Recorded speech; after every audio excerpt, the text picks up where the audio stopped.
Hi friends, இது தக்காளி ஊறுகாய், தக்காளி தொக்கு. இதை நம்ம எப்படி வேணால் சொல்லலாம். ஆனால் இது சூப்பராக இருக்கும். சீக்கிரமாக செய்யக்கூடிய ரெசிப்பியில் இது ஒன்று. வாங்க எப்படி செய்கிறதுங்கிறத பார்க்கலாம்.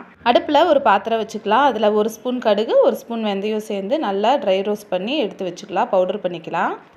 எண்ணெய் காஞ்சதும் 1 ஸ்பூன் கடுகு சேர்த்துக்கலாம். கடுகு பொரிஞ்சு வந்ததும் 3 பல்லு பூண்டு உரித்து தட்டி எடுத்து வச்சுருக்கேன். 4 காஞ்ச மிளகாய் கிள்ளி எடுத்துருக்கேன். கருவேப்பிலை சேர்த்து நல்லா கலந்து கொடுத்துக்கலாம்.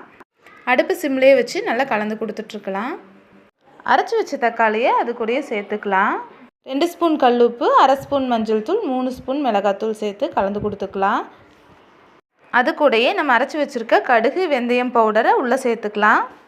20 நிமிஷம் மிதமான சூட்டில் வச்சு நல்லா கொதிக்க விடலாம். அவ்வளோதாங்க. 20 நிமிஷம் கழித்து அடுப்பு ஆஃப் பண்ணிடலாம். எண்ணெய் நல்லா பிரிஞ்சு வந்துருச்சு.